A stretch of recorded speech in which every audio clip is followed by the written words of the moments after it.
Salut tout le monde, bienvenue dans Snack. Aujourd'hui, on est avec Virginie Conceição. Elle est professeure en secondaire supérieur à Saint-Barth, ici à Liège. On va parler avec elle de toutes les réformes qui affectent le corps enseignant pour le moment, les changements qui affectent également les élèves, augmentation du Minerva, l'interdiction des smartphones et autres, utilisation de l'IA également. Mais d'abord, abonnez-vous, likez cette vidéo, ça nous aidera bien.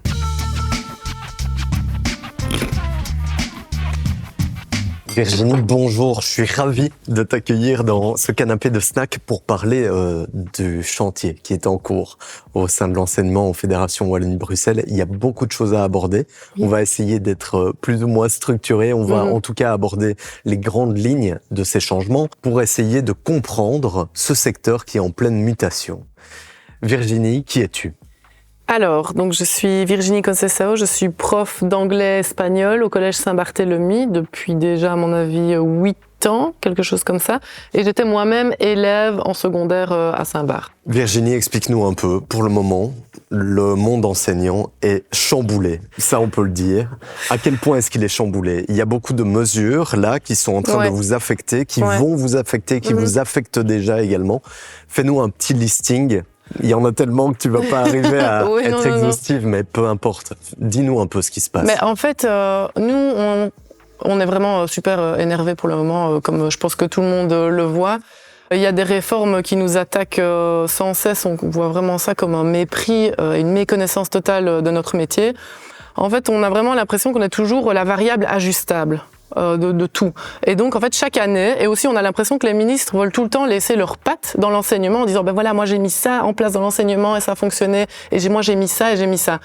Mais en fait, juste laissez-nous tranquilles et laissez-nous faire notre boulot.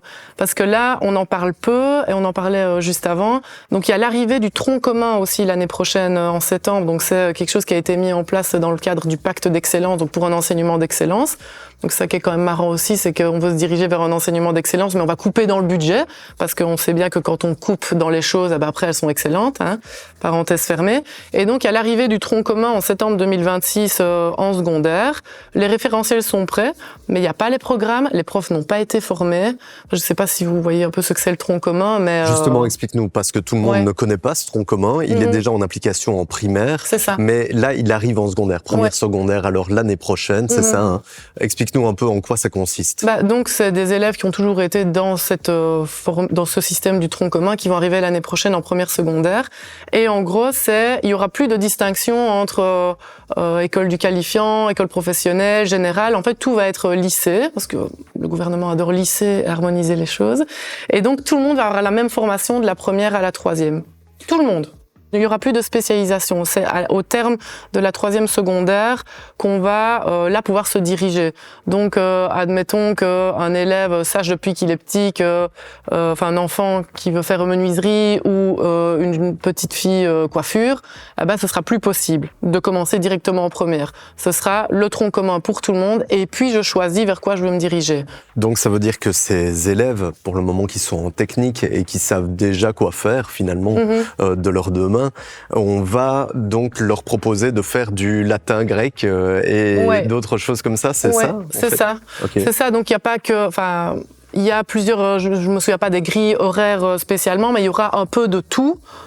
Mais pour tout le monde, la même chose. Maintenant, ceux qui sont déjà en technique maintenant vont terminer forcément leur formation, mais ceux qui vont arriver ne pourront pas directement se diriger vers de la technique ou du professionnel ou. Ce sera pour tout le monde la même chose, quoi. On aura l'occasion d'en parler avec l'IA, l'utilisation de l'IA, etc. Le fait que, finalement, de plus en plus d'élèves cherchent à se spécialiser et pas à avoir des connaissances générales qu'ils peuvent avoir sur Internet et autres. Ouais, c'est ça. Voilà, ça correspond peut-être pas à une réalité, tout ça, ce tronc commun. On va en parler plus tard, mais il y a d'autres mesures qui vous affectent en tant que professeur, et notamment en tant que professeur du secondaire supérieur, ça veut dire 4, 5, 6. Parle-nous de ces différences qui vont être opérées par rapport à cette année. Là, la première, en fait, ça a été vraiment la goutte d'eau qui fait déborder le vase, et je pense que c'est celle dont on entend le plus parler, alors qu'il y en a plein derrière, comme je viens de citer l'arrivée du tronc commun. Mais puisque tu abordes le sujet, je vais en parler. Donc effectivement, c'est une augmentation de 10% de la charge de travail. Donc on avait un temps plein de 20 heures en classe, phase classe. Et là, on veut le passer à 22 heures. Donc, c'est comme si on disait à quelqu'un qui faisait 38 heures semaine, bah voilà, à partir de maintenant, on considère que ton temps plein, c'est plus ton temps plein, mais on va te rajouter 4 heures, ce qui équivaut à une demi-journée. C'est une augmentation de 10%, en fait. Pour plein de raisons, bah, déjà, c'est compliqué parce que ça va faire une classe en plus. Imaginez les professeurs qui ont des cours à 2 heures. Par exemple, professeurs d'histoire qui ont des cours à 2 heures. Eh ben, ils ont un temps plein, 20 heures, c'est déjà 10 classes. 10 classes de plus ou moins 25 élèves, ça fait 250 élèves. Là, on va leur rajouter une classe en plus, qui fait 25 élèves en plus, ça fait des conseils de classe en plus, des prépas en plus, des bulletins en plus, des commentaires en plus. Voilà, et puis même au niveau des corrections, c'est énorme. Et ça, c'est pour les cours à 2 heures, mais il y a des cours à 5 heures, il y a des cours à 4 heures, il y a des cours à 6 heures. Donc comment est-ce qu'on va diviser ça logistiquement parlant? Ça n'a aucun sens. Par exemple, moi je donne un cours de 4 heures, bah comment est-ce qu'on va faire? Est-ce que 2 heures, c'est moi qui vais prendre la classe et bosser avec la classe pendant 2 heures, puis la semaine d'après c'est mon collègue? Ou est-ce que une semaine sur 2 je leur donne 4 heures, donc j'ai un horaire de 24 heures face classe une semaine et puis 20 heures la semaine d'après. Donc ça veut dire que les élèves, ils vont pas avoir le même horaire toutes les semaines. Et pour les cours de 5 heures, les gens qui sont en 4/5e. C'est pour ça que vous êtes dans les rues pour le moment et que vous faites grève, en partie, c'est pour cette raison-là. Il y a d'autres raisons, notamment l'augmentation du Minerval pour les étudiants qui creuse des inégalités qui existent déjà. Il y a d'autres choses, aussi la nomination des professeurs qui sera plus possible. On va parler de toutes ces thématiques-là. Mais d'abord, revenons sur ces 2 heures. Ces 2 heures en plus, elles représentent réellement combien d'heures? Ben, ça dépend. On dit que pour 2 heures face classe, il y a 2 heures de préparation en plus en amont. En fait, 2 heures de boulot chez soi par semaine, ce qui est le cas, parce que tu prépares, tu fais tes photocopies, tu corriges, t'as les échanges avec les élèves aussi, parce que les élèves, maintenant, en fait, on a une plateforme. Enfin, je pense que toutes les écoles ont ça, donc les élèves peuvent te contacter à n'importe quelle heure du jour et de la nuit, c'est génial.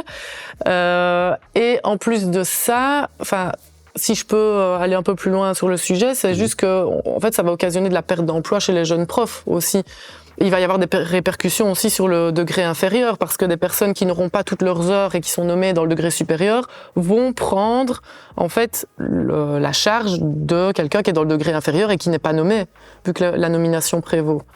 Donc en fait, ça va être vraiment le bordel. Donc déjà là, les jeunes professeurs, ils ont assez compliqué de se lancer dans le métier. Il y a énormément de personnes qui arrêtent dès les premières années en sortant des études. Tu me parlais d'un pourcentage qui est totalement effarant. Ouais, donc ça, 60% des jeunes enseignants qui arrêtent dans les 5 premières années du boulot, quoi. Donc ça veut dire que on a un job en pénurie, qu'on nous dit être en pénurie. En tout cas, certaines matières le sont. Mais malgré tout, les jeunes professeurs, ils trouvent pas énormément d'emplois. Ils trouvent que des remplacements. C'est ça, en fait, la chose. Oui, c'est ça. Et c'est ça qui était bien aussi dans la nomination, c'est que quand tu remplaçais, parce que je ne sais pas si les gens savent comment fonctionne la nomination. Je peux l'expliquer? Tu peux l'expliquer. Donc, en fait, la nomination, c'est quand tu as accumulé un certain nombre d'heures au sein d'un même CES, donc c'est un regroupement de plusieurs écoles, tu passes temporaire prioritaire. Quand tu commences quelque part et que tu fais un remplacement, tu es temporaire. Donc ça veut dire qu'à un moment donné, si tu conviens pas, on peut prendre quelqu'un d'autre. Quand tu as accumulé un certain nombre d'heures, tu passes en temporaire prioritaire. Donc là, tu es dans un autre groupe. Et puis, quand tu as accumulé encore, je crois que c'est 700 et des heures au sein du même CES, donc ça peut être dans plusieurs écoles, mais c'est quand même au sein du même regroupement d'écoles, si tu veux, là, tu peux prétendre à la nomination. Mais pour prétendre à la nomination, il faut qu'il y ait des heures qui se libèrent. Donc, ça veut dire que quelqu'un doit partir en retraite, quelqu'un doit peut-être prendre un 4/5e et laisser tomber des heures derrière lui. Et donc là, selon les heures laissés par les plus anciens, en fait, les jeunes peuvent être nommés. Et donc, c'est un système qui s'appuyait sur quelque chose d'assez confortable, dans le sens où tu savais que si tu t'investissais au sein d'une école, en fait, tu pouvais potentiellement être nommé là et avoir une stabilité d'emploi. Mais avec le CDIE, désolé, je switch un peu sur tous les sujets, qui va être mis en place, il y aura plus ce truc d'ancienneté. Avant, c'était premier arrivé, premier servi, entre guillemets, selon l'ancienneté. Maintenant, ce sera certainement plus le cas. En tout cas, ils en ont pas parlé. Il y a Donc, rien du tout. grossièrement, ça veut dire que la nomination vous permettait de rester en place, d'avoir une certaine sécurité d'emploi. Ouais. Là, il y a des CDI classiques qui vont être appliqués à partir de 2027. En tout cas, c'est en prévision. Et donc, tout ça fait que vous avez moins de perspectives d'avenir dans le métier. Vous êtes moins certain de l'avenir dans le métier. C'est ça que tu ressens? Oui, oui. Ben, moi, ça va parce que je suis nommée à 4/5e temps. Mais les profs qui sont arrivés cette année ou l'année dernière, hier, j'en parlais encore salle de prof avec certaines. Il y en a une qui m'a dit, moi, si fin d'année, j'ai pas d'emploi, je reprends des études et je fais ingénieur. Il y en a prof de beaucoup qui maths. disent ça. Oui, oui, oui. Ouais. Et d'autres aussi qui, en fait, sont dans leur 2e année d'enseignement, essayent de se mettre un peu au pas, commencent à faire leurs séquences, etc., mais ne savent même pas si elles vont avoir un travail l'année prochaine. Ou en tout cas, elles savent bien que si ce truc-là passe, à Saint-Barth, elles seront plus là. Alors, c'est bien marrant de dire oui, mais il y a pénurie, donc ils retrouveront du travail. Oui, mais il y a pénurie où? Il y a pénurie au Luxembourg, il y a pénurie à Bruxelles, enfin... Et en plus de ça, il y a pénurie dans quel domaine? Parce que si une prof de langue perd son emploi à Saint-Barth, elle va pas faire prof de sciences au Luxembourg. Ça n'a aucun sens. Donc ces 2 heures supplémentaires en secondaire supérieur, ils vont entraîner, selon les estimations, la perte de 1300 postes. C'est quand même assez énorme en sachant qu'en Fédération Wallonie-Bruxelles, c'est-à-dire les personnes qui parlent français ici en Belgique, eh bien, vous êtes 93 000 en 2021. C'était donc un peu plus d'1% si on considère les statistiques de 2021.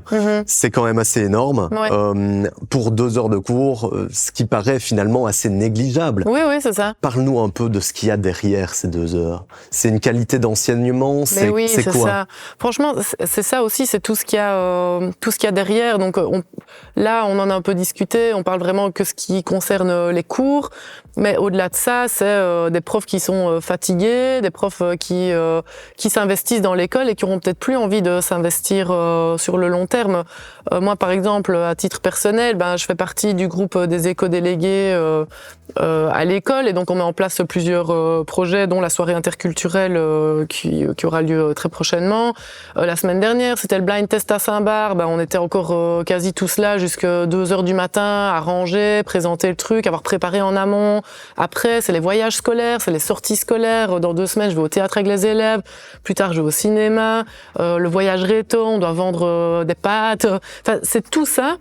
Et donc, en fait, c'est un tel mépris, ça paraît rien 2 heures, mais pour nous, c'est vraiment comme si on nous crachait à la figure, pour tout ce qui en découle, et pour, je le disais tout à l'heure, c'est vraiment une méconnaissance du métier. Si on a l'impression que rajouter 2 heures à un professeur, c'est rien du tout, c'est qu'on connaît pas le métier. Et c'est qu'alors, on doit venir sur le terrain et constater les choses.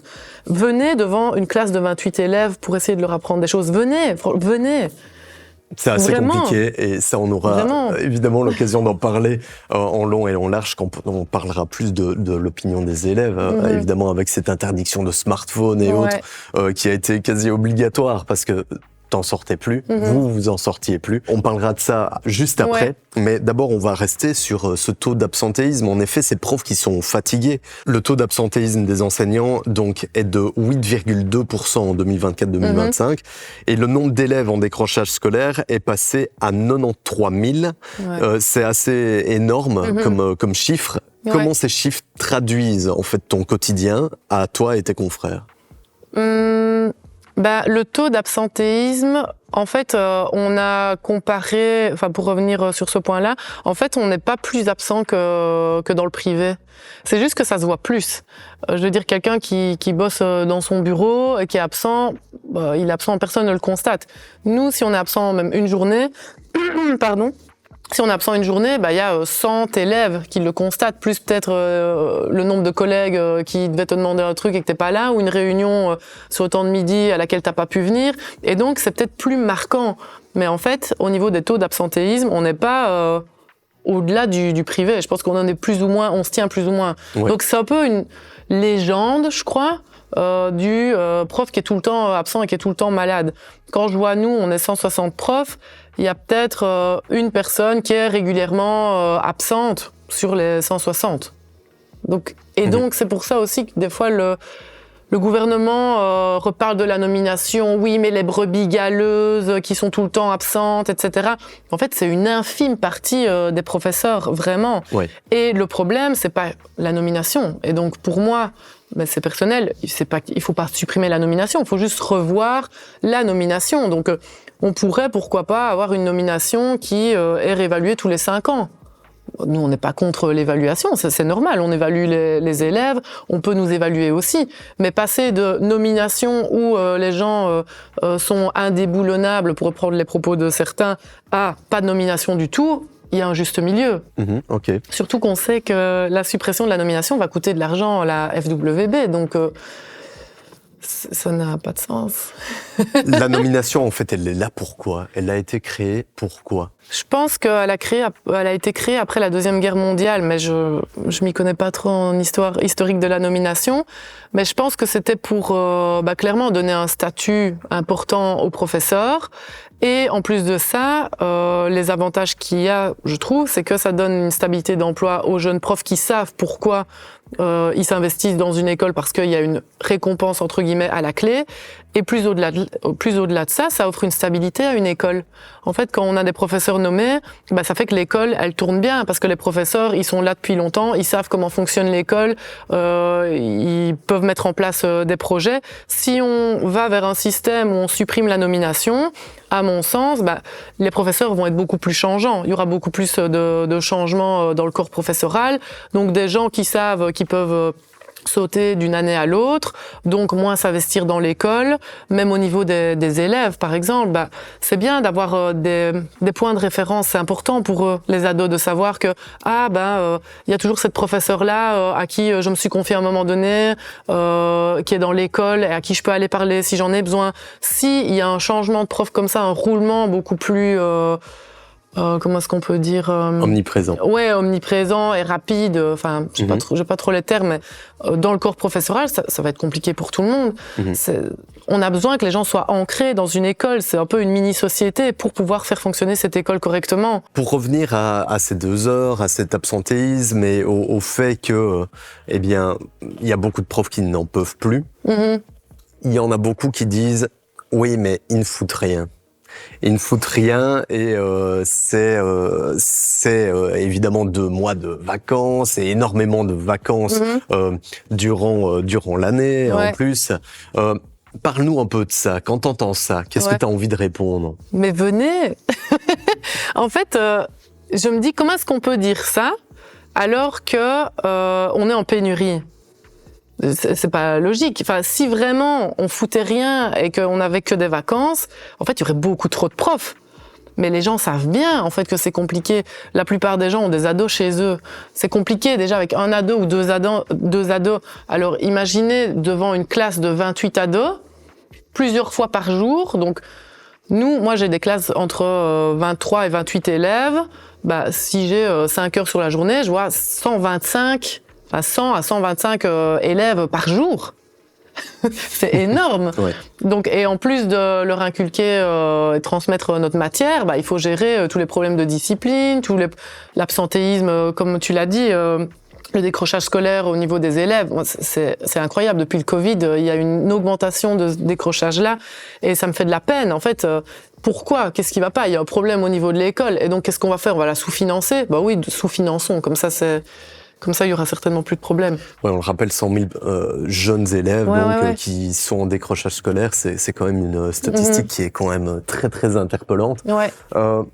Derrière ça, il y a le fait que c'est très compliqué de captiver les élèves pour le moment. Alors, il y a différentes raisons à ça. Toi, tu identifies quelles raisons? Comme on en a discuté juste avant, c'est un peu une génération zapping. Tout est fait pour être court quand on va sur les réseaux sociaux. Les reels sont de plus en plus courts. C'est juste, en fait, le but c'est juste d'attirer l'attention et que l'enfant, que la personne qui regarde le reel se soit engagée dans le truc et reste le plus longtemps sur son smartphone. Donc clairement, il y a des problèmes de concentration. Mais je crois que même nous, en tant qu'adultes, on peut le constater. Enfin, je sais pas toi, mais moi, je remarque aussi que j'arrive à être concentrée moins longtemps.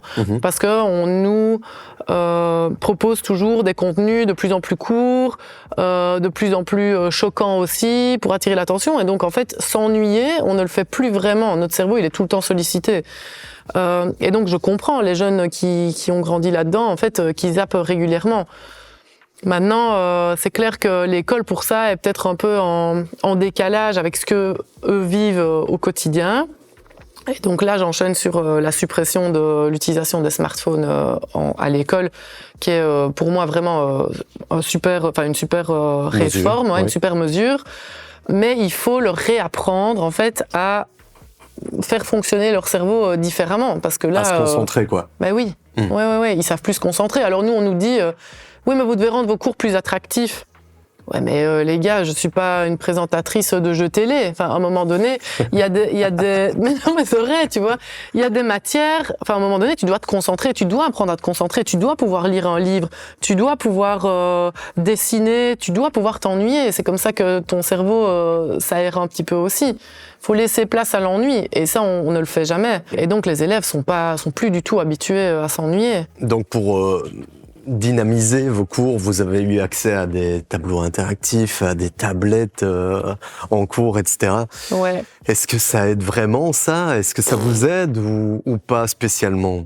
Non. Enfin, on va dire que c'est pratique pour certaines choses. Moi, en tant que prof de langue, le TBI, donc ces tableaux blancs interactifs, c'est vraiment super utile quand je veux montrer une vidéo, quand je veux faire un audio, etc.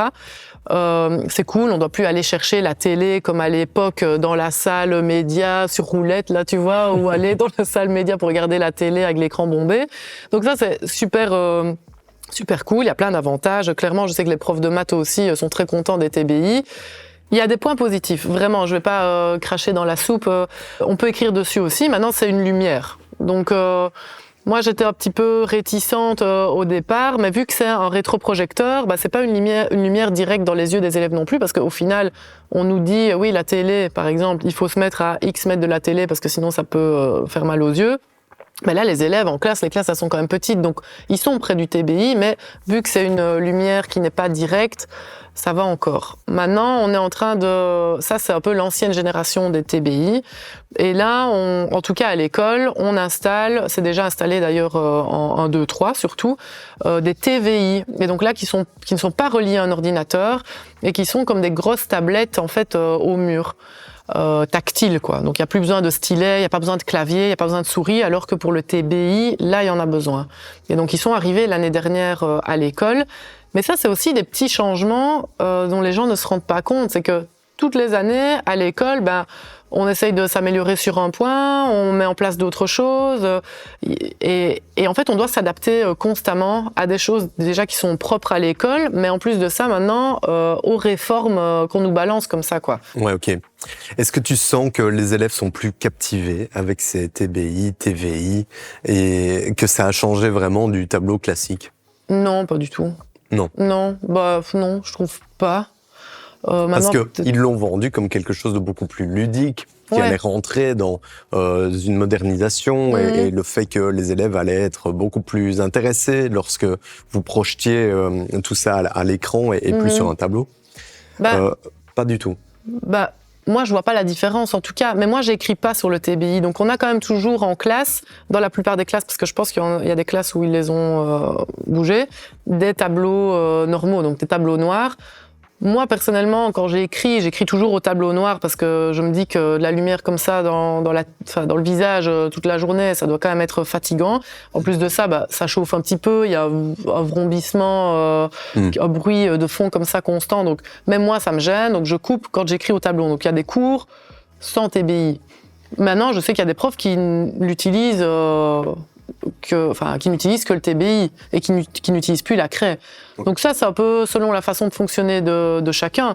Maintenant, je pense pas que ça change radicalement l'attention des élèves, quoi. Ouais, d'accord. Est-ce qu'il vaudrait mieux investir cet argent-là dans autre chose, par exemple des cours de concentration pour les élèves, etc. Comment faire pour qu'ils se réintéressent à ton cours finalement? Parce que j'ai l'impression qu'ils ont essayé plein de trucs. Ouais. C'est TBI, TVI, c'est différentes choses pour essayer de captiver les élèves en vous demandant de refaire vos cours, en vous demandant de rendre ça plus ludique et autres. Finalement, le constat est là. Ils n'ont jamais été aussi turbulents et autres. Donc, qu'est-ce qu'il faut faire? En fait, on met toujours le prof ou la prof responsable de tout, mais alors qu'en fait, ça vient de l'élève aussi. Si l'élève n'a pas envie ou n'est pas intéressé par comment est-ce qu'on peut susciter son intérêt, je suis d'accord, on doit essayer de captiver tout le monde, mais à un moment donné, quand on a un élève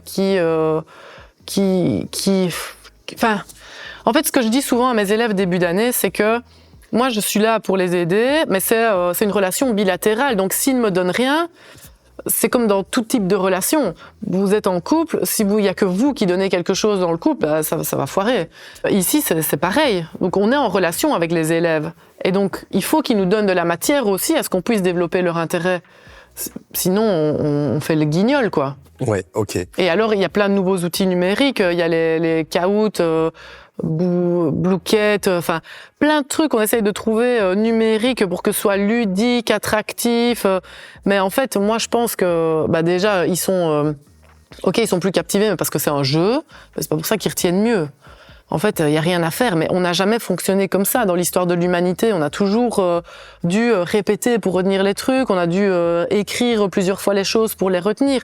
C'est pas si on peut apprendre par le jeu, c'est pas ça que je veux dire. C'est juste que en fait, apprendre par le jeu, c'est pas pour ça qu'on va mieux retenir que quand on écrit 15 fois la même phrase, quoi. Moi, j'en suis persuadée, parce que ça fait très peu de temps qu'on utilise le numérique pour l'apprentissage. Donc, on demande à notre cerveau de fonctionner d'une façon dont on n'a jamais fonctionné avant. Cette interdiction des smartphones en classe, est-ce que ça aide aussi pour le cyberharcèlement, qui est fort présent en Belgique? Un élève sur 5 subit directement des situations de harcèlement selon une étude. C'est l'enquête HBSC de 2022. Vous pouvez aller la voir si vous le souhaitez. Un enfant sur 5 qui subit directement des situations de cyberharcèlement et d'harcèlement tout court. Je ne pense pas que ça change quoi que ce soit. Nous, c'est positif, l'interdiction du smartphone en classe, que ce soit pour les élèves ou pour les profs. C'est clair qu'ils sont beaucoup plus dans le cours qu'avant. Maintenant, c'est clair que dès qu'ils sortent de l'école, ils ont à nouveau leur téléphone dans la main. Donc, ce qui est compliqué avec le harcèlement à notre époque, c'est que en fait, le harcèlement te suit jusqu'à chez toi. Et ça, c'était pas le cas avant. Les élèves qui se faisaient harceler à l'école avant les téléphones, le harcèlement était cantonné entre guillemets à l'école, même si c'est horrible de dire ça comme ça. Alors que maintenant, en fait, si on te harcèle, on peut te harceler jusqu'à chez toi, jusqu'à ton lit. C'est ça. Et ce qui rend le truc beaucoup plus dramatique aussi. Est-ce que tu le constates que la santé mentale des jeunes est vraiment préoccupante? Oui, pour cette raison de cyberharcèlement, mais c'est aussi pour la perte de la capacité d'attention, de concentration. Pour les filles, les standards de beauté qui sont inatteignables, et encore plus maintenant avec l'IA, en fait, et tous les filtres et toutes les modifications qu'on peut faire sur les corps, etc., les injonctions de la société. Enfin bref, franchement, les élèves, les enfants, ils vont pas bien. Ils vont pas bien. On est quand même dans une société hyper anxiogène, même pour nous, qui avons quand même grandi dans une société plus ou moins stable et calme, en tout cas à l'abri de pas mal de choses. Ici, je trouve que au niveau climatique, c'est hyper stressant pour eux, parce qu'en fait, on leur dit que bientôt, avec le réchauffement climatique, ce sera invivable pour eux. Il y a plus de sécurité d'emploi non plus. Les pensions, on est en train de tout dézinguer. Le savoir, il se trouve, il est à un clic. Donc, en fait, et pour aller même au-delà de ça, on a parlé de l'IA tout à l'heure, on sait plus distinguer ce qui est vrai de ce qui est faux. Donc, où sont leurs points de repère? Okay. Ils n'ont plus de repères, en fait. Tu sens que de plus en plus, ils s'adressent à toi, parce que tu as l'air d'être une personne de confiance et tu essayes d'installer un climat de confiance avec tes élèves. Ils s'adressent à toi avec des préoccupations. comme ça et vous parlez de sujets de société tels que ceux-là? Oui, maintenant c'est moi qui viens avec mes gros sabots pour les faire parler. En classe pour les faire parler en anglais ou en espagnol. Mais espagnol c'est plus compliqué parce qu'ils sont qu'au début de leur apprentissage, donc ils savent pas encore vraiment tenir une longue conversation. Mais oui, clairement, moi je leur pose des questions. Voir s'ils sont pas stressés, ce en quoi ils ont encore foi ou pas. Et je crois que c'est une génération où ils vivent fort au jour le jour parce que tout est incertain. Quand nos parents ou nous-mêmes, quand on a grandi, on avait des certitudes. On savait que plus tard, nos parents allaient toucher leur pension à cet âge-là, et puis donc on travaille dur pendant sa vie pour obtenir ça. Maintenant, c'est pas parce que tu travailles dur que tu vas obtenir ça à la fin. Et donc tout est remis en question. Mais bon, c'est plus large que, c'est un problème. Okay. C'est une question sociétale, je crois. Donc la santé mentale des jeunes va pas trop bien, selon ce que tu vois toi. Et en parallèle, ce cyberharcèlement, il est très vicieux parce que avant, le prof pouvait voir en classe qui était vraiment harcelé, etc. Tandis que là, ça se passe plus en numérique et donc il n'y a plus réellement d'atteinte physique. Enfin, il peut y en avoir, mais pas sous les yeux des profs, quoi.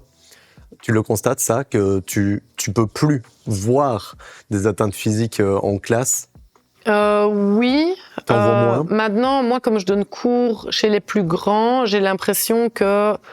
en tout cas, j'ai entendu moins de cas de harcèlement chez les plus grands que chez les plus petits qui, je pense, se cherchent... essayent un peu ce truc de vouloir appartenir à un groupe, et donc il y a plus facilement un bourreau, un bourreau et une victime.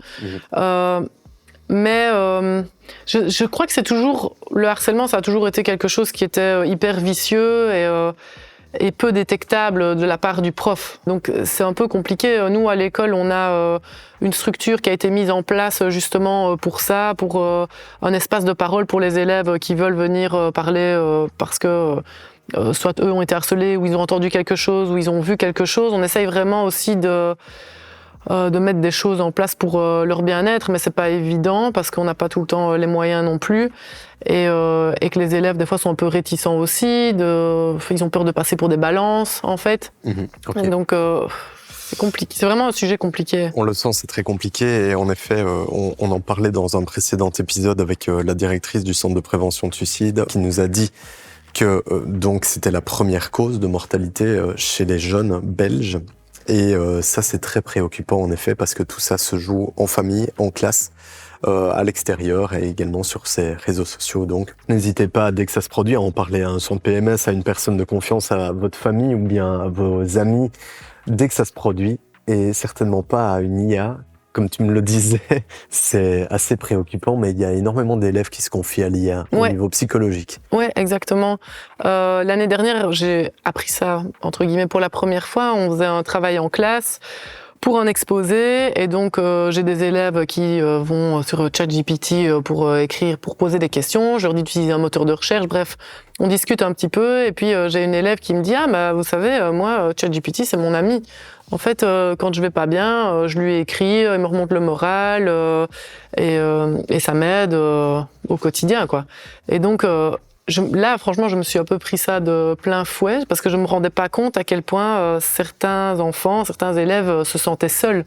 Seuls au point de se dire, je préfère parler à... ou gênés. Seuls ou gênés aussi, parce que des fois, on peut être gêné d'aborder certains sujets avec des adultes ou même ses amis, et donc ils se disent que ça, c'est un peu leur safe place, parce que personne va les juger, et qu'on va, de toute façon, toujours avoir un feedback positif, vu que l'IA est complaisante. Donc c'est ça que j'essaye aussi de leur dire de temps en temps, c'est que l'IA d'office va toujours aller dans votre sens. Enfin, de plus en plus, ils lancent des IA companions, que ça s'appelle. Et donc, en gros, tu peux créer un peu ton avatar IA, tu peux lui donner la voix que tu veux. Ça peut être aussi la voix d'un proche ou d'une proche. Et aux États-Unis, ils ont lancé dans les AI Companion, un petit médaillon en fait que tu peux porter sur toi tout le temps. Il y a eu une énorme campagne publicitaire dans les métros qui en fait saquait un peu l'amitié réelle. Et donc tu avais des panneaux publicitaires qui disaient vous ne serez plus jamais seul chez vous, au moins cette personne-là ne va pas vous laisser tomber alors que vous avez prévu de regarder un film, vous ne mangerez plus jamais seul en soirée, parce que vous aurez toujours sur vous votre compagnon. Et donc c'était vraiment voici un ami qui ne vous laissera jamais tomber. C'était un peu ça le gros slogan de la campagne publicitaire, qui a quand même été un peu saccagé par des activistes forcément.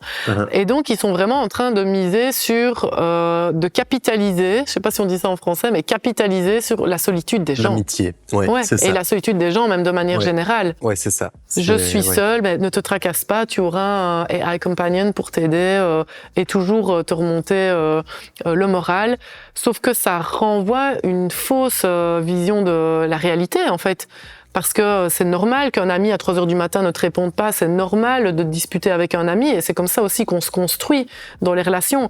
Et là, en fait, si les gens se basent plus pour l'IA pour développer des relations et connexions, en fait, ça va fausser complètement leur vision du monde. Et des relations. D'autant plus que l'IA est certainement pas tout le temps de bons conseils, avec différents actus qui prouvent que elle pousse parfois au suicide, etc. En effet, il faut rester vigilant et il faut développer l'esprit critique des élèves pour qu'ils comprennent ça.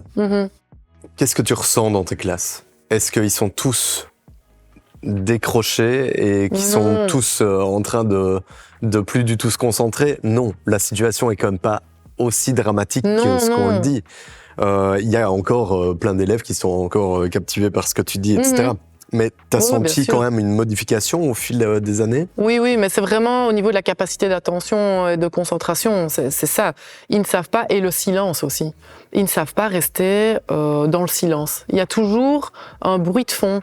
C'est dingue, que ce soit quelqu'un qui tape avec son bic sur la table, qui joue avec sa bouteille d'eau, il y a ce bruit de fond constant, comme s'ils ne savaient plus être vraiment dans le silence, concentrés, parce qu'ils ne connaissent plus le silence, je crois. Que ce soit le silence visuel, je sais pas si on peut dire ça comme ça, mais je crois que tu vois ce que je veux dire, ou auditif, en fait, ils sont tout le temps overstimulés. Est-ce que tu ressens, quand tu es face à ta classe d'il y a 10 ans et celle d'aujourd'hui, est-ce que tu ressens une modification vraiment hard, quoi? Oui, parce que avant, on va dire que tu avais 2-3 personnes qui avaient ce problème d'attention et de concentration, et maintenant, tu as plus de la moitié. Vraiment. On se rend pas trop compte, hein. Non, on se rend pas trop compte parce que, nous, on garde ce côté, mais il parle du fait qu'il y a celui qui joue avec son bic à couleur, on l'a tous eu, celui-là, tu vois, même il y a 20 ans, etc., il y avait ce gars, tu vois. Et là, en fait, je sens que, par ton propos, il y en a quand même beaucoup plus. Plus qu'avant, tu le ressens. Oui, maintenant, c'est une expérience personnelle aussi, hein. Peut-être que d'autres te diraient que non, ou d'autres te diraient, mais il y a 10 ans, c'était déjà comme ça. Mais je trouve que là, vraiment, mais comme je te l'ai dit, ou on se l'est dit précédemment, même nous, notre capacité d'attention, elle a baissé. Et notre capacité de concentration aussi. Moi, j'ai plein de potes qui me disent, en fait, j'arrive même pas à me concentrer sur un film, faut que je scrolle en même temps, faut que je regarde 2-3 reels. On est vraiment en train de défaire certaines connexions, ou en tout cas en refaire d'autres, qui font que cette capacité d'attention décroît et diminue. C'est ça. Alors, il n'y a pas de solution miracle. Hein. Non. On vit dans ce monde-là, et il faut faire avec. Mais c'est un peu frustrant de voir qu'il y a énormément de manquements par rapport à cette éducation de la génération qui va arriver sur le marché de l'emploi. Et ça va être... Qu'est-ce que ça va donner? On ne sait pas encore, finalement. Nous, dans notre génération, on était déjà fort déconcentrés. On a vécu, d'accord, sans téléphone, etc. Mais on est arrivé sur le marché de l'emploi, on savait quand même un peu se concentrer, etc. Maintenant, comme tu dis, on se déconcentre beaucoup plus vite avec nos téléphones et autres.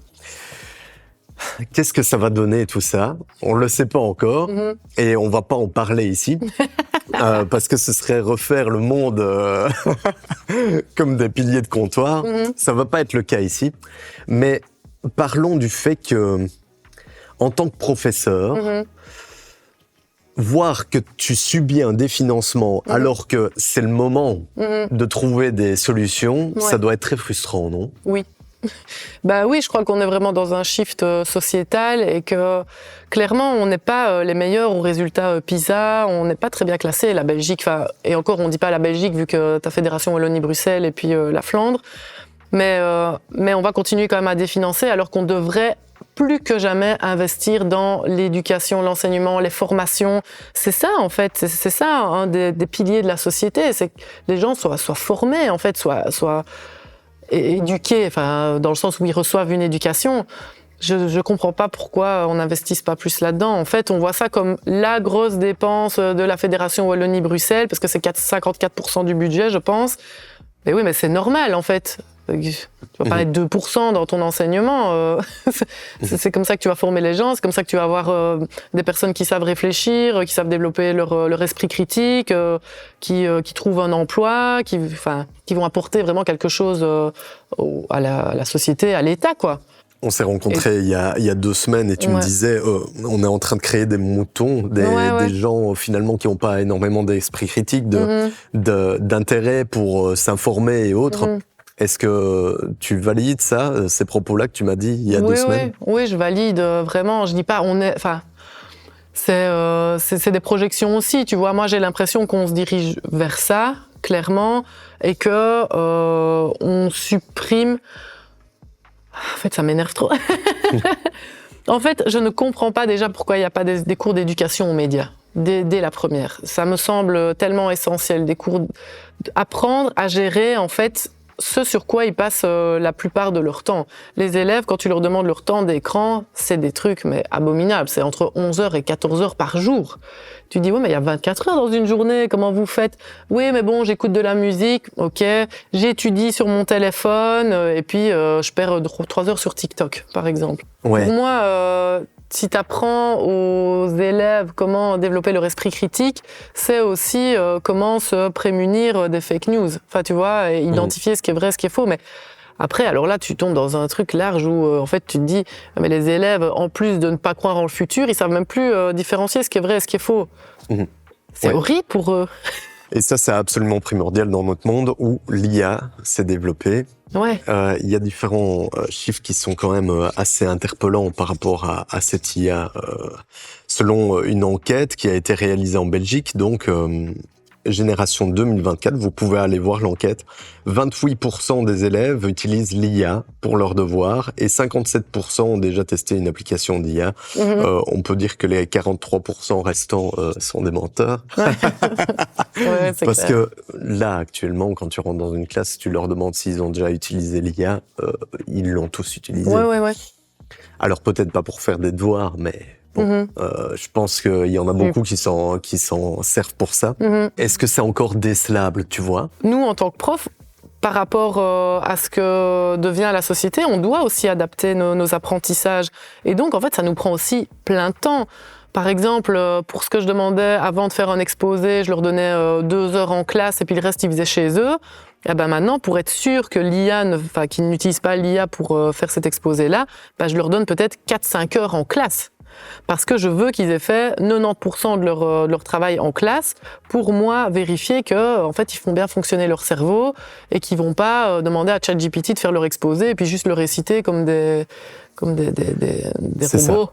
Donc, en fait. ce qui était fait à la maison, tu le fais plus en classe pour contrôler finalement tout ça. Mais en tout cas, moi, c'est comme ça que je fonctionne. Et je pense que maintenant, les profs vont vers ça aussi. Je demande jamais de devoirs. Parce que, en fait, ça m'intéresse pas qu'ils fassent ça dans le bus, qu'ils demandent à ChatGPT les réponses juste avant. Donc, je fais tout en classe, quoi. Alors, il y a 2 formes de profs.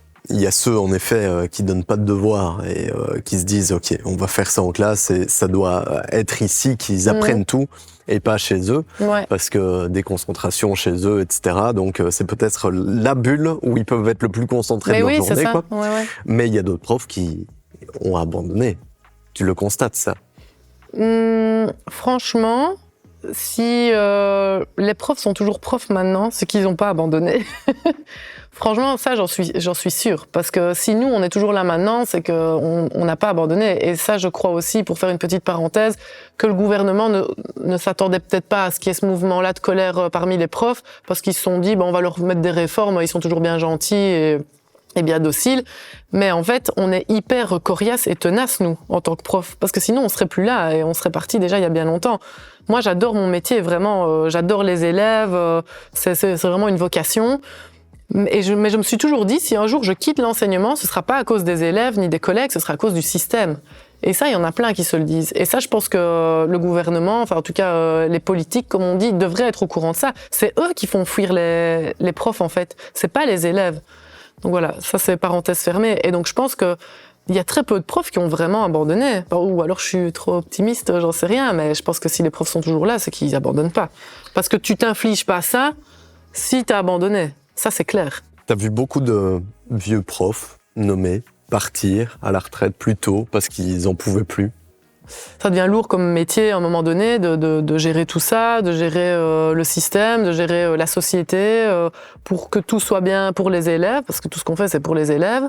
Donc, à un moment donné, je suppose que dans ta carrière, tu as envie d'être un peu plus tranquille, mais vraiment claquer la porte à 60 ans en disant non, c'est bon, j'y vais, je pars. Pas comme ça, littéralement. Maintenant, tomber en burn-out à 55 ans, oui, et puis après, pré-pension, etc. Mais bon, ce sera même plus le cas, donc voilà, ça sera plus possible. Peut-être. Peut-être, ouais. Passons au sujet des parents. Mm-hmm. Les parents qui, avant, bon, j'ai pas connu ça, hein, moi, mais c'était la figure d'autorité, le professeur, quoi. Déjà, dans notre génération, c'était plus le cas, parce qu'il y avait énormément de parents qui se permettaient donc de faire des recours, etc. Ouais. Maintenant, c'est encore pire que lors de notre génération. Pour le rappeler, on a entre 30 et 40, hein, nous deux. Et donc, on en parlait, on se disait, ben voilà, ça a changé, ça a fort changé. Est-ce que tu le constates en réunion de parents que ça a fort changé? Tu es fautive et pas l'élève, tu vois. Non, ça va encore, je trouve. Mais ça dépend les parents. Moi, j'ai jamais eu d'altercation avec les parents. J'aime bien les réunions de parents. Je trouve que t'en apprends beaucoup sur l'élève aussi. Et c'est vraiment un lieu de discussion et d'échange assez sereine. En tout cas, toutes les réunions que j'ai eues avec les parents. Donc, je me suis jamais engueulée avec des parents. D'accord. Maintenant que je dis ça, ça va arriver. On a une réunion des parents prochainement. Mais plus, j'aimerais revenir sur ce que tu dis, donc la figure d'autorité. C'est clair que des fois, il y a un peu cette idée de ouais, le prof fout rien parce que c'est la figure d'autorité, tout le monde se tait en classe, etc. Mais c'est plus comme ça. Hein. Il faut que les gens se rendent compte que c'est plus ça du tout. Avant, c'est clair que on avait un peu ce prestige d'être le détenteur du savoir. Mais maintenant, c'est plus le cas. Parce qu'en fait, les élèves et même les parents, qu'est-ce qu'ils se disent? Bah, je vais sur Internet et je peux tout savoir. Donc, à quoi sert le prof? Tu vois, même nous, on se dit, bah, au final, dans 10 ans, peut-être qu'on servira plus à rien. Sauf que si, c'est là où on est utile, c'est qu'on sert à former l'esprit critique des élèves. Et c'est ça qui est intéressant, et c'est ça sur lequel, enfin, c'est un point sur lequel je trouve qu'on n'appuie pas assez, quoi. Parce que moi, clairement, oui, j'essaye d'apprendre l'anglais et l'espagnol aux élèves. Tu vois, je dis j'essaye. Hein. J'essaye d'apprendre l'anglais et l'espagnol aux élèves, mais c'est bien plus que ça. Enfin, on parle de thèmes de société et c'est ça. Bon, si j'ai la liberté de pouvoir faire ça dans mes cours, c'est que mes séquences de cours, je peux les adapter à ce qui se passe en société. J'ai tout un dossier sur une séquence sur la technologie où on parle de l'IA, des fake news, etc. Comment s'en prémunir, comment...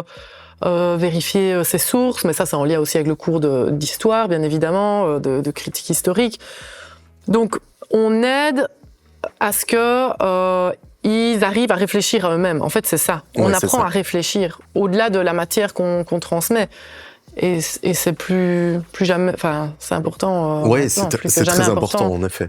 Avec énormément d'images qui sont trafiquées, etc. En effet par l'IA, et ça va pas s'améliorer avec le temps. Donc il faut forger cet esprit critique dès le plus jeune âge. C'est clair que c'est une génération qui va devoir faire face à tout ça durant toute sa vie professionnelle et même après. Cependant, t'es dans une école quand même qui est assez facile. J'aime pas dire facile, mais voilà, il y a des parents quand même qui se sentent concernés, etc. Saint-Barthélemy, c'est une école qui est bien réputée.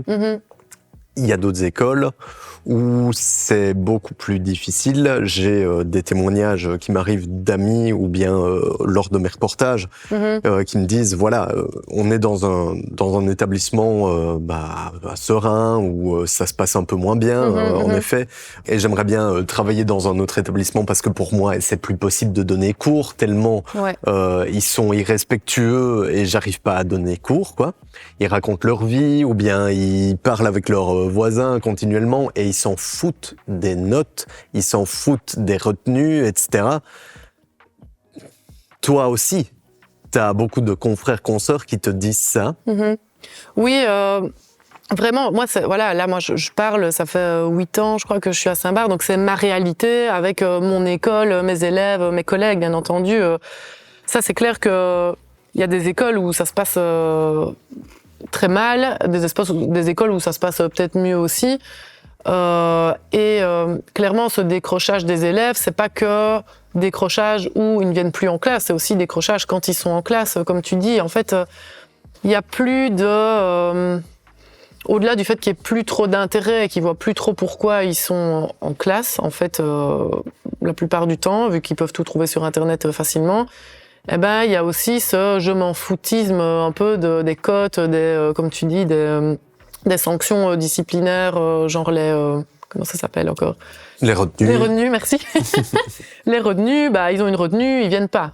Ça barre aussi, hein. Ils doivent faire un test, ils viennent pas. Okay. Il y a des classes où, quand il y a 2 tests sur la journée, t'as 9 élèves qui sont pas là, quoi, par exemple. Ah ouais. Mais... Et qui sont justifiés. Des fois, par les parents ou par des certificats médicaux. Et donc ça, c'est un peu compliqué aussi, parce que si t'as les parents, et je dis pas que c'est le cas de tous les parents, qui couvrent les élèves, c'est compliqué pour nous de faire le boulot correctement. Maintenant, oui. Je trouve du coup qu'on doit aussi plus impliquer les parents dans la scolarité des enfants, les parents des élèves. Ont un rôle à jouer alors. Mais oui, et nous aussi, et en fait on doit fonctionner ensemble, on doit fonctionner en équipe pour eux, leurs enfants, et nous, les élèves. Est-ce que tu sens qu'il y a un fossé qui se crée entre professeurs et parents? Moi non, mais c'est parce que j'aime bien justement avoir ce lien avec les parents. Maintenant, on n'est pas en train de s'envoyer des messages tous les jours, c'est pas ça que je veux dire, mais je suis toujours hyper dispo si les parents ont une question, et c'est très facile maintenant de nous contacter vu qu'on a la plateforme de l'école où tout le monde peut contacter tout le monde. Et donc oui, des fois, les parents ont des interrogations, ils m'envoient un message, je réponds. Maintenant, c'est vrai que des fois aussi, tu as des parents qui envoient des réclamations. Ça, c'est pas juste. Je me souviens qu'il y a une collègue qui me racontait ou c'est un collègue, je sais plus, c'était un test de maths. Et donc, le parent lui avait envoyé un message en disant « Oui, moi, pour cette question-là, vu qu'il y avait quand même ça comme bonne réponse, j'aurais mis 0,5 sur 2 au lieu de mettre 0 sur 2. Et pour cette question-là, donc en fait, le parent corrigeait le test corrigé par le prof, quoi. J'étais là, waouh, on en est là pour certains, quoi. Tu vois ? Oui, je vois. Alors que ça aurait été inimaginable oui. il y a 50 ans. Quoi. Ouais. Je pense. Déjà, il n'y aurait pas eu la plateforme Smart School, mais clairement. Justement, ces plateformes-là, etc., elles visent à défaire ce fossé qu'il y a entre parents et professeurs et élèves et professeurs. Tu sens que ça fonctionne, ça, ou pas ? Oui, ça fonctionne, mais il faut se mettre des limites. Et il faut, au début, franchement, les premières années avec cette plateforme qui s'appelle Smart School, c'était vraiment compliqué parce que tu avais les élèves qui t'envoyaient des messages à 22 heures et sans « bonjour madame, merci, bonne soirée » ou bien « désolé de vous déranger ». Et c'était « c'est pour quand le test ?» Ou alors, tu avais dans le sujet de l'email, parce qu'ils n'avaient même pas rédigé un email. Donc, tu vois, les cours d'éducation média, c'est aussi apprendre à se servir de l'outil, quoi. Tu avais dans le sujet de l'email, bonjour madame, c'est pour quand le test? Tu vois? Puis, tu ouvres le truc, il n'y a rien, c'est blanc dans le corps. Tu es là, écoute, je vais t'apprendre à rédiger un email aussi, quoi. Donc, ça s'est quand même amélioré. Maintenant, on a bonjour, on a excusez-moi de vous déranger, donc ça, c'est pas mal. Mais moi, je trouve que au début, j'avais un petit peu peur, mais si tu mets tes limites et que tu te dis que après 17h ou 16h, tu regardes plus Smart School, voilà, ça va. Mais t'es quand même constamment sollicité, quoi. Bon, on vous a demandé quand même beaucoup plus de choses au fil des années. Et là, on voit bien que Smart School, voilà, c'était un truc en plus que simplement donner cours à une classe et corriger et refaire son cours tous les 5 ans, peut-être. Ouais. Là, maintenant, tu dois refaire ton cours vraiment régulièrement, parce que j'entends aussi des professeurs qui me disent « Non, mon cours, il est fait, je le garde ». Est-ce que tu constates qu'il y a beaucoup de professeurs qui gardent leur cours au fil des années ? Ça, c'est difficile à dire, parce que je ne vois pas le cours de mes collègues. Maintenant, personnellement, je crois que tu le retravailles un peu aussi parce que tu te rends compte que les élèves dans ta classe n'ont pas le même niveau que l'année d'avant. Donc tu peux peut-être rajouter des choses ou tu dois peut-être en supprimer, tu dois poser les questions différemment. Puis tu as des élèves aussi qui sont dans la classe qui sont à besoins spécifiques. Donc tu as les élèves dyslexiques, dysorthographiques, dysgraphiques, TDA, TDAH, etc., auxquels tu dois faire attention. Donc même quand tu as une classe de 28, tu as peut-être 5 élèves à besoins spécifiques dedans, donc tu dois faire attention dans tes photocopies de bien mettre ta police de lecture en Arial 14, Interligne 2, pour cet élève-là et donner que des rectos. Pour celui-là, en fait, il est dysorthographique, donc il a besoin d'un dictionnaire pour faire cet exercice-là. Cet élève-là, il est TDAH, donc ça veut dire qu'au bout d'une demi-heure, s'il veut sortir, aller faire un tour dans le couloir, tu dois lui dire oui. Plus, en fait, c'est de la gestion, mais c'est... Mais ça, c'était pas le cas avant. Non, les 10, etc., au final, ils étaient en effet largués en cours. Ouais. Et c'est très bien qu'ils soient suivis là maintenant, mais ça vous rajoute aussi du travail, quoi. Est-ce que ce serait pas plus intéressant de réformer tout ça avec des classes, peut-être avec des 10, etc., avec 2 profs, peut-être, tu vois, où ça nécessite plus de temps, évidemment, et d'autres classes où il y a moins d'attention à porter avec un seul prof, peut-être. Enfin, tu vois, il y a plein de choses à penser par rapport à ça pour combler ces inégalités et essayer de faire quelque chose de bien. Est-ce que là, tu as l'impression que ça se dirige vers quelque chose de bien? Bah non. Bah non, vu qu'ils pensent même à augmenter la taille des classes. Tu vois, on va pas te mettre plus de profs, quoi. Pour le moment, ta plus grande classe, elle a combien d'élèves? 28. 28. Et c'est une classe option espagnol, donc c'est de l'apprentissage, c'est leur 2e année d'espagnol seulement. Et donc, c'est hyper difficile parce que, c'est hyper difficile. J'ai un bon contact avec la classe et tout, qui se reconnaîtra certainement s'il me voit. Salut les gars. Mais c'est difficile parce que les locaux déjà sont pas adaptés non plus à la taille des classes. Parce que t'as plein de niveaux différents, t'as plein de différenciations à faire, et en fait c'est vers ça qu'on veut nous amener. Donc on nous dit mais il faut faire de la différenciation en classe. Mais ils sont en train de tout lisser et tout homogénéiser, et ils disent qu'ils veulent harmoniser. Donc en fait c'est hyper paradoxal tout le temps.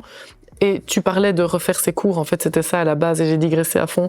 Et donc ça dépend donc de ta classe, des besoins de ta classe. Maintenant ça dépend aussi de ta matière. Moi par exemple, en 4, 5, 6, on est quand même assez libre au niveau du programme, et donc clairement, quand il y a un thème de société qui me semble important, j'en fais une séquence. D'accord. Là, je fais une séquence, je t'ai dit, sur la technologie, mais clairement, il y a des trucs que j'ai mis dans ma séquence il y a 2 ans, c'est déjà obsolète.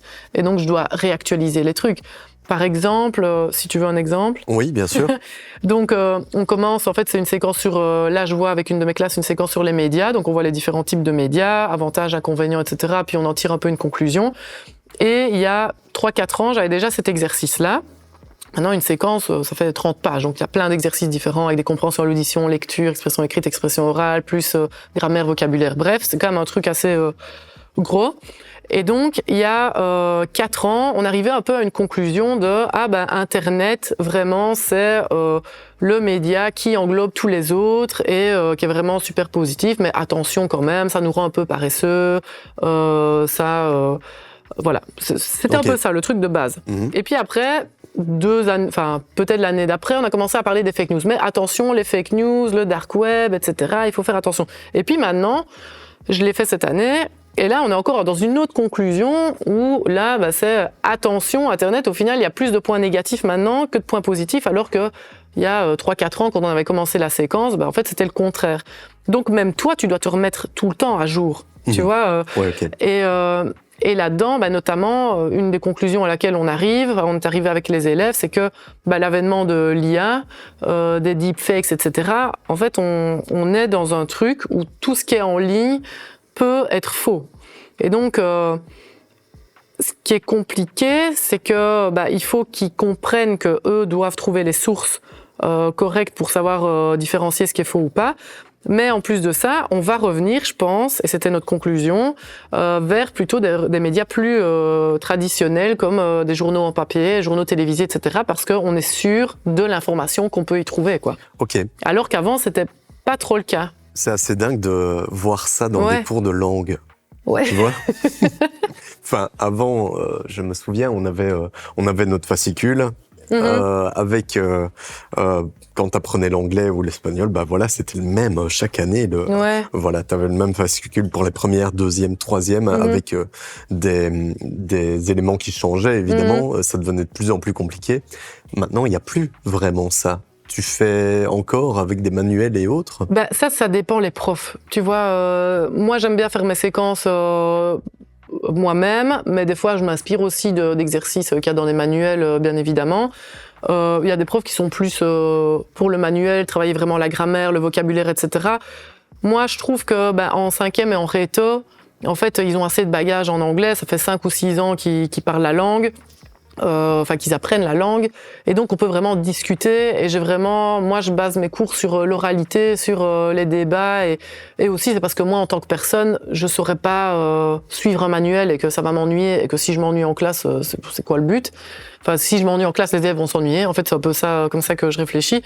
Et puis je me dis, autant leur apprendre des choses que moi j'ai appris aussi. Et c'est ça que j'adore aussi dans mon métier, c'est que je dois tout le temps apprendre des nouvelles choses, mais c'est ça qui est aussi fatigant, c'est que je regarde un reportage, je me dis, je ferais bien une séquence là-dessus. Je regarde un documentaire, ça rentrerait bien dans cette séquence-là, je vais faire une séquence autour de ça, on met les trucs ensemble, puis on regarde le documentaire en classe, donc c'est des thèmes sociétaux. On sent que t'es fort impliqué pour les préparer donc aux supérieurs. Et ça aussi, il y a différentes choses qui sont discutées à la Fédération Wallonie-Bruxelles pour essayer de réaliser des économies, parce que c'est ça le fond de toutes ces réformes qui sont discutées actuellement, avec l'augmentation du Minerval pour l'enseignement supérieur. On va passer à ça. Donc le gouvernement de la Fédération Wallonie-Bruxelles prévoit d'augmenter le Minerval dès 2026 jusqu'à 1194 € pour certains étudiants. Alors, il y aura toujours ces étudiants boursiers, pour lesquels les études ne coûtent rien, pour lesquels les études sont soit aussi diminuées, mais on parle quand même d'énormément d'élèves qui vont payer ces 1194 €. Certains sont aidés par leurs parents, pas tous. Comment est-ce que ça va se passer, ça? Comment est-ce que tu vois ça? Est-ce qu'il y a des interrogations de la part de tes étudiants? Est-ce qu'ils le formulent vers toi en disant, voilà, je sais pas ce que je vais faire l'année prochaine, quoi? Je crois qu'ils s'en rendent pas trop compte. Clairement, moi j'en ai parlé dans mes classes. Il y a des classes où ils sont un peu plus concernés, d'autres où ils savent même pas ce qu'ils vont faire le mois prochain alors qu'ils sont à l'école. Donc pour eux, ça leur paraît abstrait. Ils sont pas trop inquiets, je pense. Ok, c'est plus les parents qui sont en train de regarder cette actualité-là en se disant, est-ce que ça va passer, ça? Parce que, évidemment, c'est un gros trou dans le portefeuille si ça passe. Comment est-ce que tu as reçu cette nouvelle-là? Est-ce que ça t'intéresse, toi qui es dans une école secondaire supérieure? Quand je vois des attaques sur l'enseignement supérieur, parce qu'on parle beaucoup de l'UNIF, le Minerval va passer de 800 à donc 1194 €, donc 1200 €. Mais en fait, pour certaines écoles du supérieur, c'est 10 fois plus. Il y a des écoles supérieures où l'inscription était à 170 €. Et là, ça va monter à 1200 €, quoi. C'est énorme. Est-ce que tu as l'impression que ça se dirige vers ça, vers un enseignement pour des personnes qui sont quand même assez bien loties, avec des écoles privées qui font de plus en plus un carton auprès des parents? Tu le constates aussi, ça? Oui, moi je pense que, en fait, vu qu'on est un peu en train de saquer dans les services publics et dans l'école, je pense qu'il va y avoir pas mal de mécontentement dans les années à venir, de la part des parents, ce que je peux comprendre aussi. Il y a déjà depuis quelques années quand même un florilège de nouvelles écoles alternatives parce que beaucoup de parents et d'élèves sont déçus du système actuel. Et ça, je pense que ça va s'accroître. Enfin, cette tendance va clairement s'accroître au fil des années. Moi, je suis vraiment j'adore le service public. Je trouve que les services publics, c'est à ça qu'on voit la richesse d'une société. Pourtant, ils sont tout le temps définancés et je crois en ça. Je crois en l'enseignement public. Et je suis en train de me dire, depuis que toutes les réformes sont arrivées, même si elles sont pas encore passées, je suis en train de me dire, j'ai un enfant de 3 ans, je me dis, si ça se trouve, je le mettrais même pas dans l'enseignement public, quoi. Ah oui. Parce que c'est horrible. C'est vraiment horrible de se dire ça parce que, en fait, c'est un peu tout ce en quoi t'as toujours cru. Et là, tu te rends compte que ça va pas aller bien du tout. Et donc, et tu revois un peu ton schéma à toi, forcément, parce que là, je suis maman. Mais c'est compliqué de se dire ça, quoi. Mais c'est pour ça aussi que je me bats. Enfin, je sais bien que cette année, je vais donner ma vie et on va tous donner notre vie pour sauver ce qui reste, entre guillemets, de l'enseignement. Et c'est pas pour nous, c'est pas pour nos fesses, hein, c'est pour les élèves. Hein. Oui. C'est ça que les gens doivent comprendre. Et les enfants qui sont pas encore en secondaire, etc. Mais oui, bien sûr. Oui, en effet. Si tout ça est décidé par la Fédération Wallonie-Bruxelles et que ça passe, qu'est-ce que tu vois comme problématique ? Ben déjà, si tout ça passe, vraiment, je vais fin juin, je vais me poser la question de est-ce que je continue à bosser là-dedans, quoi. Et il y en a beaucoup qui se poseraient cette question-là, tu crois ? Oui, bah déjà, comme je t'ai dit tout à l'heure, dans les jeunes profs, clairement, il y en a plein qui veulent se réorienter. L'année dernière, on a eu 3-4 nouveaux collègues qui venaient du privé, donc et qui ont fait une formation pour pouvoir donner cours, une formation pédagogique. Eh ben là-dedans déjà avec la réforme du qualifiant qu'il y a eu l'année dernière, donc ils ont fermé pas mal de sections, donc ça veut dire qu'il y a des profs qui ont été réaffectés à d'autres écoles et donc qui ont pris les postes de d'autres. Et donc ces personnes qui venaient du privé l'année dernière n'ont pas toutes retrouvé un temps plein. Il y en a même une qui n'a pas eu des heures à nouveau et elle est retournée dans le privé. Ah oui. Donc je pense que clairement, moi j'ai pas de contact avec elle. Mais je pense qu'à un moment donné, elle s'est dit bon bah vu comme c'est comme ça se passe, en fait, je retrouverai plus d'emploi, donc je retourne dans le privé. Ok. C'est comme ça aussi qu'on dégoûte les gens. Quand je demande dans mes classes s'il y en a qui veulent faire prof, il y a personne qui lève la main. Hein. Ouais. C'est parlant, quoi. Tu vois. Ça si clairement, est-ce que déjà ça a déjà fait rêver, j'en sais rien. Mais en plus de ça, encore moins. Et puis je leur demande pourquoi. Ouais, mais madame, vous avez vu votre métier, devoir nous gérer nous, on est insupportable. Ils savent bien hein, qu'ils sont pénibles. Et qu'ils n'aimeraient pas faire ce boulot-là. Et donc, pareil, là, encore une fois, je me demande pourquoi les gens nous critiquent tant, alors qu'au final, personne ne veut faire ce métier. Oui, apparemment. Est-ce qu'il existe des solutions ? Est-ce que tu trouves que les profs sont assez consultés avant que les décisions soient prises ? Et toi, est-ce que tu aurais des solutions à proposer ? Vous en parlez certainement, de ce qui devrait être fait, mais qui n'est pas fait. Bah oui, salle des profs, oui, bien sûr. Maintenant, on n'a pas de solution concrète parce qu'on nous apporte pas de problème concret, entre guillemets, mais à partir du moment donné où un politicien ou une politicienne veut vraiment s'impliquer là-dedans et avoir un enseignement de qualité, bien sûr qu'il faut nous consulter. On n'est pas du tout consulté, moi je trouve. Ou en tout cas, si l'info ne me vient pas, c'est que du coup la communication passe mal et il y a un problème aussi. Donc clairement, moi je trouve qu'à un moment donné, autour de la table, tu dois avoir des acteurs, actrices de terrain. Sinon ça sert à rien. Faire un budget avec que des experts comptables, experts économiques, alors que ça implique l'enseignement, sans acteurs, actrices de terrain, c'est pas logique pour moi. Toi, si on te demandait de faire des économies, dans ce secteur que tu connais super bien, dans lequel tu travailles depuis combien de temps maintenant ? Je sais pas, 10 ans. Plus de 10 ans. Ouais. Qu'est-ce que tu ferais en premier ? Ben rien, je refinancerais. C'est impossible de faire des économies. Franchement, je vois pas comment tu peux faire des économies dans l'enseignement sans que la qualité de l'enseignement en pâtisse, quoi. Ok, ouais, je vois. Maintenant, je pense aussi que, par exemple, quand on compare avec la Flandre, bah, la Flandre a, en gros, c'est pas du tout. Donc nous, au niveau de, enfin, on devrait, je pense, Fédération Wallonie-Bruxelles, on devrait régionaliser l'enseignement, comme ça a été fait en Flandre. En fait, c'est une fusion, je pense, entre la communauté et la région au niveau du financement. Et en fait, on le fait pas du tout en Fédération Wallonie-Bruxelles. Et alors, ce qui se dit, c'est qu'on a un peu peur, du coup, de s'émanciper de Bruxelles. Mais clairement, ça pourrait être une solution. Oui. Mais on ne saurait pas, je vois pas vraiment concrètement dans l'enseignement ce qu'on pourrait liquider pour avoir plus d'argent, quoi. Et ce serait intéressant, en effet, qu'ils vous consultent, parce que vous êtes les experts de ce terrain-là, oui, j'ai l'impression. Qui est très complexe. On a pu le voir tout au long de l'émission. Ça a été très compliqué d'aborder tout. On a beaucoup digressé, mais c'est pas grave. Je pense que tout ça est plus ou moins clair, et certainement que si vous aviez jamais entendu un professeur parler de son métier, maintenant c'est fait. Et vous voyez quel chantier c'est. Ouais. Pour essayer d'affronter cette modernité qui est là, ces téléphones finalement qui baissent notre attention, qui sont maintenant interdits des classes, et tu le disais, c'est une bonne chose. Ouais. Mais en parallèle, il faut faire des économies dans l'enseignement parce que la Fédération Wallonie-Bruxelles n'a plus assez d'argent, etc. Donc oui, tout ça est en chantier et c'était très intéressant d'avoir l'avis d'une prof par rapport à ça. Merci beaucoup d'avoir De été rien, avec nous, Virginie. avec Et plaisir, j'espère que Pierre. ça a plu à la plupart d'entre vous qui êtes restés jusqu'ici. On se retrouve la semaine prochaine pour un nouvel invité.